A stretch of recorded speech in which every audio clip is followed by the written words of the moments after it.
Hello बच्चा लोग, welcome to my YouTube channel it's business by Khushi Jha. I hope आप लोग अच्छे से पढ़ाई कर रहे हो और आप लोग के हाफ ईयरली एग्जाम्स चल रहे होंगे आई गेस, तो वो भी अच्छे से दे रहे हो। ठीक है, तो चलो वैसे हमने लास्ट टॉपिक जो था हमारा वो बिजनेस इन्वॉल्वमेंट का लाइक प्रॉपर इंपॉर्टेंस फीचर्स सब कुछ हो चुका था। पहले वो वीडियोस देख लेना फिर इस पे आना, ठीक है, ताकि एक अच्छी सी लाइक प्रॉपर अंडरस्टैंडिंग बने रहे। ठीक है, वेल आज जो हम लोग टॉपिक शुरू करने वाले हैं ना है तो बहुत ईजी, लाइक आप नाम से ही समझ जाओगे कि इसका मतलब क्या है, बट आपको वो टॉपिक्स बहुत अच्छे से समझने हैं और एनसीईआरटी तो बहुत अच्छे से रीड कर लेनी है उसके लिए। ठीक है, साइड बुक्स पे अच्छे से रखने हैं, रखने इन द सेंस कि समझना है। ठीक है, उसके एग्जाम्पल्स जो आप देखते हो उसको समझो कि किससे रिलेटेड एग्जाम्पल्स हैं, क्योंकि इस टॉपिक से रिलेटेड केस स्टडी आता ही आता है। ठीक है, तो अगर आपका ये टॉपिक क्लियर रहेगा तो केस स्टडी में ईजिली वो आप एक लाइन ही उसमें जो हिंट के लिए दिया रहता है ना वो देखोगे और तुरंत समझ जाओगे। ठीक है, बाकी नोट्स एंड और टेलीग्राम चैनल पे दे दिए जाएंगे, सबका लिंक आपके कमेंट सेक्शन में डिस्क्रिप्शन में होगा, आपको बस वहाँ जाके क्लिक करना है, देन आप ऐड हो जाओगे। ठीक है, टेलीग्राम पे जाके आप डिस्कशन ग्रुप भी ऐड कर सकते हैं ताकि वहाँ आप डायरेक्ट हमसे टेक्स्ट करके पूछ सकते हो जो भी पूछना होगा। वेल आप हमसे इंस्टाग्राम टेलीग्राम पे भी ज्वाइन हो सकते हैं। ठीक है, तो आज का टॉपिक शुरू करते हैं। आज का टॉपिक है हमारा डायमेंशंस ऑफ बिजनेस इन्वॉल्वमेंट। ठीक है, डायमेंशंस यानी कि कौन कौन से ऐसे फैक्टर्स हैं जो हमारे बिजनेस इन्वॉल्वमेंट पे इम्पैक्ट कर रही है। ठीक है, तो टॉपिक का नाम क्या है हमारा, dimension of business involvement. Her class की तरह यही बोलेंगे, जब आप लोग लिखना है इसे तो बिजनेस इन्वॉल्वमेंट लिखना, कोई शॉर्ट ट्रिक मत लिखने लग जाना कि मैम आप तो बी लिख रही हैं, हम भी लिखेंगे, एग्जाम में भी लिखेंगे, तो ऐसा नहीं करना है। ठीक है, चलो डायमेंशंस कौन कौन से डायमेंशन है, पहले डायमेंशन का मतलब देख लेते हैं ना। डायमेंशन भी तो समझना है कि डायमेंशन होता क्या है। फैक्टर्स कॉन्स्टिट्यूटिंग या इम्पैक्टिंग, ठीक है, या अफेक्टिंग, जो भी लिखना हो, अफेक्टिंग मत लिखना। ठीक है, factors constituting in the involvement of business.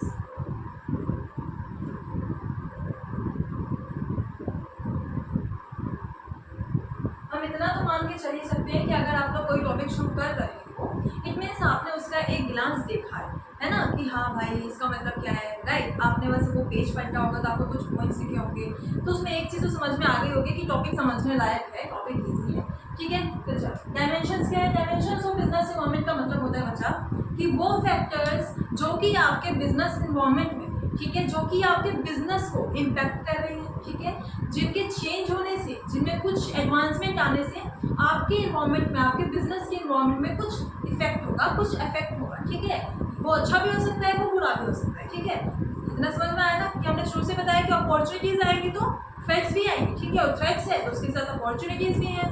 ठीक है, तो बस यही है यहाँ पे कि डायमेंशंस क्या है कि factors constituting in the involvement of business. ठीक है, वो फैक्टर्स जो कि आपके बिजनेस में आगे कंट्रीब्यूट कर रहे हैं, या तो इन अ फॉर्म ऑफ थ्रेट या तो इन अ फॉर्म ऑफ अपॉर्चुनिटी। ठीक है, चलो अब देखते हैं कि कौन कौन से डायमेंशंस हैं। सिर्फ और सिर्फ 5 डायमेंशंस हैं और पांचों के पांचों डायमेंशंस ना नाम से ही समझ में आते हैं। ठीक है, तो वो अभी हम देख लेते हैं एक ग्लांस, देन हम आपको थोड़ा थोड़ा समझाएंगे अच्छे से ताकि वो आपको समझ में आ जाए। और इसके बाद अच्छा एनसीईआरटी तो बिल्कुल पढ़नी ही पढ़नी है, क्योंकि हमने आपको पिछले वीडियो में बताया था कि एनसीईआरटी के पॉइंट्स अगर एग्जाम में लिख रहे हो, ठीक है, तो बहुत अच्छा होता है, मार्क्स स्कोर करोगे आप लोग बहुत सही। ठीक है,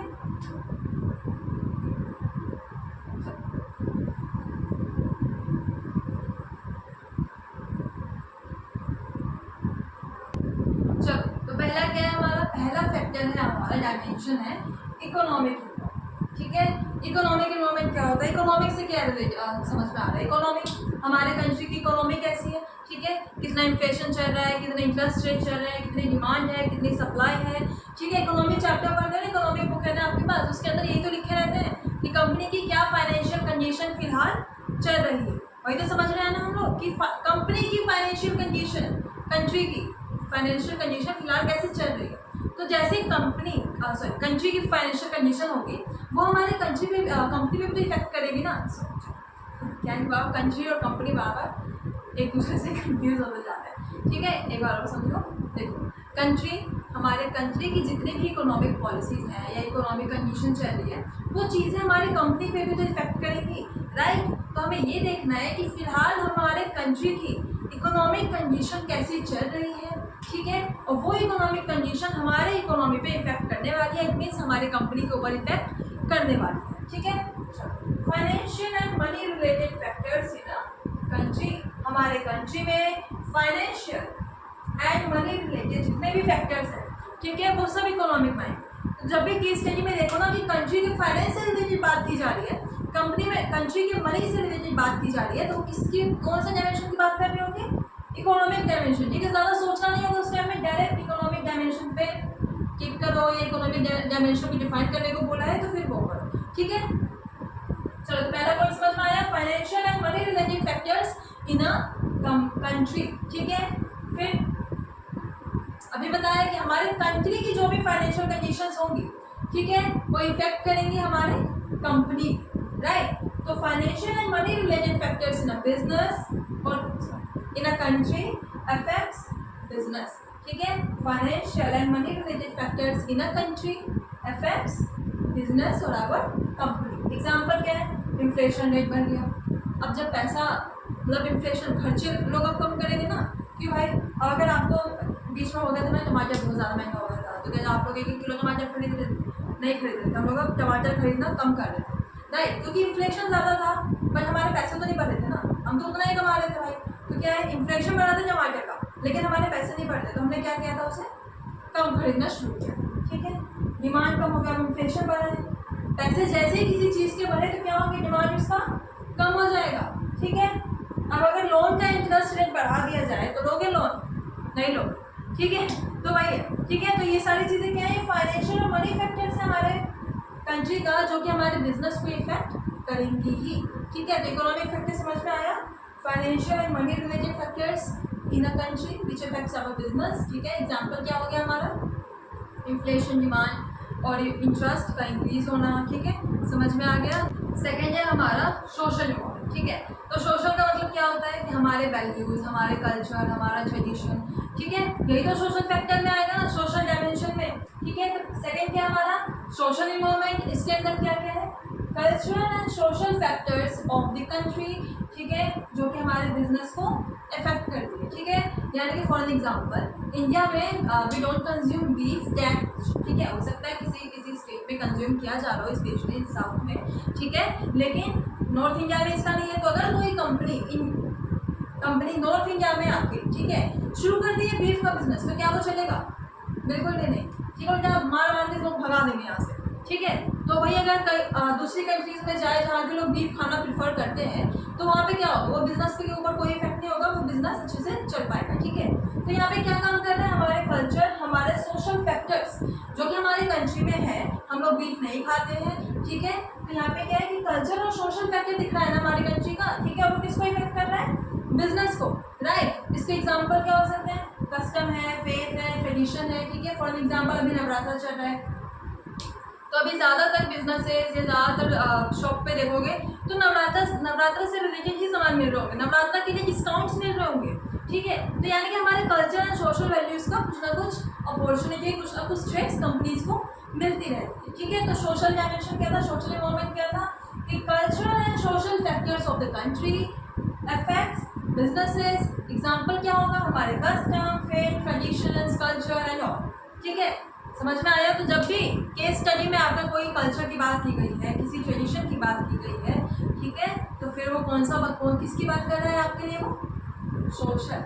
ठीक है, ज़्यादा सोचना ही नहीं है, हम आपको इसलिए ना तुरंत बता रहे हैं कि बस इन फैक्टर्स में ध्यान रखो। ठीक है, अगर आपको मतलब पूरा बुक पढ़ोगे तो उसमें समझ में आएगा, बट अगर बुक के साइड में थोड़ा सा स्टिकी नोट्स यूज़ करके अगर आप सिर्फ ये लिख ले रहे हो कि culture and social, culture and faith से रिलेटेड जो भी चीज़ें होंगी वो सोशल के अंदर आएंगी, तो जब आप रिवाइज करोगे ना तो एट ए ग्लांस आपको दिख जाएगा। ठीक है, come to the third point. Third point क्या है हमारा, ठीक है, थर्ड पॉइंट क्या है हमारा, टेक्नोलॉजिकल इन्वॉल्वमेंट। ठीक है, थर्ड पॉइंट क्या है हमारा, टेक्नोलॉजिकल इन्वॉल्वमेंट। तो टेक्नोलॉजी से क्या समझ में आ रहा है, कोई नया रिसर्च, साइंस ने कुछ नया चीज़ इन्वेंट कर दिया। ठीक है, कोई नई टेक्निक आ गई, टेक्नोलॉजी से रिलेटेड डिजिटल मार्केटिंग आ गया। ठीक है, तो ये चीज़ें क्या करेंगी, आपके बिजनेस को तो इम्पैक्ट करेंगी ना। ठीक है, so impact of science, research and new innovations on the business, ठीक है, of the country which affects business. वो जो पिछले भी दिखाया था ना, of the country, then arrow बना के इफेक्ट बिजनेस, सेम एज दिख रहा है। ठीक है, सो टेक्नोलॉजिकल इन्वॉल्वमेंट क्या है, impact of science, research and new innovations, ठीक है। तो इम्पैक्ट यानी कि कुछ नया रिसर्च हो गया, कुछ नया इनोवेट हो गया, ठीक है। तो उसे क्या करना पड़ेगा, बिजनेस में लाना पड़ेगा ना, ठीक है। फॉर एन एग्जाम्पल देखो, यहाँ पे एग्जाम्पल क्या है, न्यू मेथड ऑफ प्रोडक्शन। अब कोई अच्छी खासी मशीन से सामान बना रहा है, ठीक है, जिसको बनाने में सिर्फ और सिर्फ उसे 30 मिनट लग रहा है, और हम अभी भी हाथ से ही बना रहे हैं या हम पुरानी आउटडेटेड मशीन यूज़ कर रहे हैं जो कि एक सामान को बनाने में 2 घंटा लगा रहा है। हम प्राइस भी उसी हिसाब से रखने वाले हैं, ठीक है। और जो 30 मिनट में बना रहे हैं वो प्राइस सस्ती रखेगा, ठीक है। तो यहाँ पे हमारे बिजनेस के ऊपर इफेक्ट हो गया, थ्रेट आ गया हमारे लिए, ठीक है। और वही दूसरे के लिए अपॉर्चुनिटी है जिसने इसे ले लिया न्यू टेक्नोलॉजी को, क्या वो सामान जल्दी बनाएगा, सस्ते दाम पे बेचेगा, कस्टमर ज़्यादा अट्रैक्ट होने वाला है, ठीक है। समझ में आया कि न्यू मेथड्स ऑफ प्रोडक्शन आ गया। न्यू मेथड ऑफ एडवर्टाइजमेंट, कौन सा एडवर्टाइजमेंट पढ़ने में मजा आता है, न्यूज़पेपर में जो एडवर्टाइजमेंट दिया होता है वो, पैम्पलेट में दिया होता है वो, या चलते चलते आप ट्रैफिक में खड़े हो, सामने एकदम मस्त डिजिटल मार्केटिंग चल रही है, अच्छे से एडवर्टाइजमेंट दिख रहा है टीवी पे, आप उसे देखते हो, आप उसे ज़्यादा समझ पाते हो, राइट। तो अगर कंपनियां इसे ज़्यादा प्रेफर करेंगी तो हमारा ऑब्वियस सी बात है प्रॉफिट होगा, ठीक है। न्यूज़पेपर में हम लोग एड उतना देखते ही हैं, अगर कहीं वो छोटा सा आ गया। हाँ, अगर आप पूरा लेते हो न्यूज़पेपर का तो पूरा पेज प्रिंट करवाते हो तो उसमें बहुत कम लोग ध्यान देते हैं, जो सिर्फ टाइम पास करने के लिए न्यूज़पेपर पढ़ते हैं, ठीक है, तो वो उसमें ध्यान जरूर देते हैं। बट अगर आप नहीं दे रहे हो या आपने किसी प्रोफेशनल काम करने जाओ तो आप न्यूज़ को गो थ्रू करते हो रेदर देन एडवर्टाइजमेंट, ठीक है। तो डिजिटल मार्केटिंग अगर आ चुकी है तो हम उसे प्रेफर करेंगे कंपेयर देन ट्रेडिशनल। ट्रेडिशनल भी कभी कभी काम आता है, ये ट्रेडिशनल भी बहुत ज़्यादा अभी भी चलता है, ठीक है। बहुत ज़्यादा न्यूज़पेपर देखोगे तो उसमें पैम्पलेट्स दिए रहते हैं या आगे प्रिंट किया रहता है, ठीक है। But what I am saying कि अगर नया टेक्नोलॉजी आ चुका है और दूसरी कंपनियां जिसे फॉलो कर रही हैं तो कहीं ना कहीं हमारी कंपनी के लिए थ्रेट हो जाएगा, ठीक है। समझ में आया टेक्नोलॉजिकल का मतलब, टेक्नोलॉजिकल डेवलपमेंट का मतलब impact of science research and new innovations of the country that affects our business, ठीक है। कोई एग्जांपल ले सकते हो कि कोई भी नया इनोवेशन हुआ, तो जब भी केस स्टडी में टेक्नोलॉजी से रिलेटेड रिसर्च से रिलेटेड बातें हो रही हो तो क्या किसकी बात करेगा वो, टेक्नोलॉजिकल इन्वॉल्वमेंट। बिना कुछ सोचे समझे डायरेक्ट टेक्नोलॉजिकल इन्वॉल्वमेंट पे टिक करो या उसे एक्सप्लेन करना शुरू करो, ठीक है। ज़्यादा सोचना ही नहीं है, क्योंकि देखो इनके नाम ही आपको बता रहे होते हैं, और प्लस अगर इनके कुछ पॉइंट्स आपको अपने केस स्टडी में दिख रहे हैं अब तो बिल्कुल वही चीज़ पूछ रहा है, ठीक है। टाइम बर्बाद करना ही नहीं है, क्योंकि एग्जाम में आपके पास इतना टाइम नहीं होता 3 घंटे में कि अब आप हर एक को एकदम अच्छे से लिखोगे फिर उस पर देखना शुरू करोगे, राइट। एकदम अच्छे से करना है, तुरंत करना है। तो टेक्नोलॉजिकल की बात कब कर रहा हो, जब उसमें कहीं साइंस की बात दिखा रही हो, कहीं रिसर्च की बात दिखा रही हो, कहीं कुछ नया इनोवेशन दिखा रहा हो, ठीक है। कहीं दिखा रहे हो कि कोई कंपनी डिजिटल मार्केटिंग का यूज़ कर रही है, तो किसकी बात कर रहा है, टेक्नोलॉजिकल की बात कर रहा है, ठीक है। Now come to the fourth क्या है हमारा, पॉलिटिकल इन्वॉल्वमेंट, ठीक है। पॉलिटिकल इन्वॉल्वमेंट, फोर्थ क्या है, पॉलिटिकल इन्वॉल्वमेंट, नाम से आप समझ में आ गया ना पॉलिटिकल इन्वॉल्वमेंट क्या है। क्या है political involvement, political conditions government policies and stability of business activities, ठीक है। यानी कि अगर गवर्नमेंट बार बार चेंज हो तो नई नई पॉलिसीज लाएंगे, ठीक है। बहुत बार ये होता है कि एक गवर्नमेंट कोई प्लान बना के गई है, दूसरी गवर्नमेंट आ रही है तो उसको चेंज कर देती है, मॉडिफाई कर देती है, ठीक है, कि इसमें ये गलतियाँ थी हमें इसे मॉडिफाई कर दें, ठीक है। तो यहाँ पे क्या होगा कि भाई हमारी कंपनी तो उस पर्टिकुलर पॉलिसी से चल रही थी ना, अब आप अगर आगे उसे चेंज कर रहे हो तो हमें क्या करना पड़ेगा, फिर से अपनी कंपनी को उस पॉलिसी के हिसाब से एडप्ट करवाना पड़ेगा, ठीक है, खुद को उस हिसाब से चेंज करना पड़ेगा। तो कहीं ना कहीं ये भी हमारे बिजनेस के ऊपर इफेक्ट करता है, ठीक है, कि पॉलिटिकल कंडीशन कैसी है, स्टेबल है कि अनस्टेबल है, ठीक है, कि बार बार गवर्नमेंट चेंज हो रही है, कोई गवर्नमेंट टिक ही नहीं पा रही है, या गवर्नमेंट स्टेबल है, ठीक है। 5 साल के लिए कोई गवर्नमेंट आई है तो 5 साल 10 साल 15 साल चल रही है, ठीक है। ठीक है, स्टेबिलिटी है, उसके पॉलिसीज में चेंज नहीं आएंगे, मेरी कंपनी को ज़्यादा इफेक्ट करने नहीं पड़ेंगे, ठीक है। सो गवर्नमेंट पॉलिसीज चेंज हो रही है कि नहीं हो रही है, और स्टेबिलिटी है कि नहीं, हमें पता है स्टेबिलिटी है कि नहीं है। ये सारी चीज़ें किसके ऊपर इफेक्ट करती हैं, हमारे बिजनेस के ऊपर, हमारे बिजनेस एक्टिविटीज़ के ऊपर। तो एग्जाम्पल क्या है, गवर्नमेंट चेंज हो रही है, ठीक है, कहीं पे दिखा रहा हो कि गवर्नमेंट चेंज हो गई, गवर्नमेंट ने ये पॉलिसीज चेंज कर दी, ये पॉलिसी मॉडिफाई कर दिया, ठीक है, ये नया स्कीम लॉन्च हो गया। किसकी बात कर रहे हैं यहाँ पे, पॉलिटिकल और लीगल दोनों में अंतर है, ठीक है। जब हम लीगल पढ़ेंगे तो वहाँ पे समझाएंगे, कंफ्यूज नहीं होना है, आराम से साइड में लिखो, स्टिकी नोट्स लगाओ, या नॉर्मल A4 शीट फाड़ो, सॉरी A4 शीट लो और उस पर लिखो, ठीक है, कि political condition government policies stability and stability की जहाँ बात हो रही है तो वो किसकी बात कर रहे हैं, पॉलिटिकल इन्वॉल्वमेंट, ठीक है। चलो come to the fifth and last, इसके बाद हम लोग पॉलिटिकल और लीगल दोनों में समझाएंगे कि अंतर क्या है, ठीक है, समझना कैसे, क्योंकि बहुत बार क्या होता है कि दोनों में आपको दिखता है कि अरे यार ये भी तो पॉलिटिक्स से रिलेटेड है, अब लीगल भी तो पॉलिटिक्स से रिलेटेड है, नहीं, लीगल अलग होता है, पॉलिटिक्स अलग होता है, ठीक है। तो अभी हम उसे भी देखते हैं। तो come to the fifth point which is legal involvement. Last है हमारा और फिफ्थ पॉइंट लीगल इन्वॉल्वमेंट। ठीक है। तो लीगल इन्वॉल्वमेंट क्या है, रिफर्स टू, ध्यान देना, ठीक है, refers to all the laws, rules, regulations and court judgments, ठीक है। यहाँ पे कहीं भी आपको पॉलिटिक्स की चीज़ दिखाई दी नहीं। तो लीगल क्या है हमारा, जहाँ पे सिर्फ और सिर्फ लॉज, रूल्स एंड रेगुलेशंस और कोर्ट्स के जजमेंट की बात की जा रही हो तो उसे हम क्या बोलेंगे, legal involvement. For an example आपको केस स्टडी में दिख गया कि company act, Hindu succession act, ठीक है, या आपको कहीं दिख गया कंज्यूमर प्रोटेक्शन एक्ट, तो जहाँ पे आपको एक्ट दिख रहा है, ठीक है, जहाँ पे आपको कुछ रूल्स एंड रेगुलेशन या दिखा रहा है कि कोर्ट के जजमेंट्स हैं, तो क्या होगा, लीगल होगा। और जहाँ पे आपको स्कीम दिखा रहे हैं कि स्वच्छ भारत अभियान हो गया, मेक इन इंडिया हो गया, ठीक है, तो ये सारी चीज़ें किस में आएंगी, पॉलिटिकल में आएंगी, ठीक है। डिफरेंस देखो, पॉलिटिक्स में क्या है कि सारे स्कीम्स आ रहे हैं, पॉलिसीज आ रहे हैं, लाइक स्वच्छ भारत अभियान है हमारा, क्लीन इंडिया, ग्रीन इंडिया, ठीक है, ये सारे पॉलिसीज जिसमें आ रहे हैं वो पॉलिटिक्स है, ठीक है, क्योंकि वहाँ पे स्कीम्स और पॉलिसीज की बात की जा रही है। लेकिन जहाँ पे एक्ट आ गया, जहाँ पे रूल्स एंड रेगुलेशंस आ गए, वो क्या हो जाएगा हमारा, लीगल। लाइक कौन कौन से बताया गया हमने, company act, Hindu succession act, ठीक है, कंज्यूमर प्रोटेक्शन एक्ट, ठीक है, तो ये सारी किस चीज़ की बात कर रहे हैं हमारे,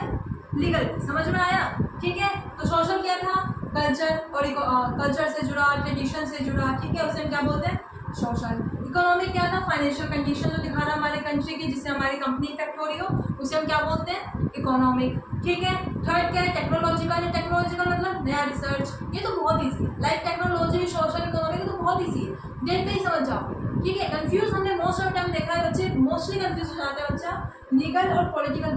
तो इन दोनों के अंदर समझ में आ गया ना, नहीं समझ में आया तो पूछ लेना टेलीग्राम या इंस्टाग्राम पे, कंफ्यूज होकर आंसर कर देते हैं, ठीक है। तो पॉलिटिकल और लीगल क्या था, पॉलिटिक्स में जहाँ पे स्कीम्स पॉलिसीज की बात हो रही हो, लीगल में जहाँ पे कोई जजमेंट की बात हो रही है, कोई स्कीम की बात हो रही है, ठीक है। समझ में आ गया, क्लियर हो, ठीक है। तो आज ये चैप्टर सॉरी ये वाला टॉपिक खत्म। चैप्टर में आई थिंक अभी लिबरलाइजेशन एलपीजी वाला पॉइंट बाकी है, तो अभी हम अभी कंप्लीट कराएंगे, ठीक है। तो इसके नोट्स भी हम तुरंत जैसे चैप्टर कंप्लीट होगा दे देंगे, ठीक है। आप लोग हमसे कनेक्ट हो सकते हो टेलीग्राम या इंस्टाग्राम पे। वैसे आई थिंक मेरे पास अभी लाइक इन जेन्युइन जो स्टूडेंट्स हैं मेरे पास, वो अभी 20 या 15 होंगे आई गेस, ठीक है। तो आई होप आप लोग अगर कनेक्टेड हो तो अच्छे से पढ़ाई करो, ठीक है। जो भी डाउट हो एकदम बिंदास पूछ सकते हो, ठीक है, क्योंकि सब्सक्राइबर मेरा 24 है, जिसमें लाइक कुछ तो नॉन ही होंगे आई गेस। तो कुछ स्टूडेंट्स हैं जो प्रॉपर स्टूडेंट्स हैं हमारे, ठीक है, तो आप लोग पूछ सकते हो, ठीक है। चलो आई थिंक आपको टॉपिक समझ में आ गया होगा। मैंने बताया भी कि सोशल, इकोनॉमिक और टेक्नोलॉजिकल इसी होता है, इनमें डिफरेंसेस, ठीक है। चलो बाय।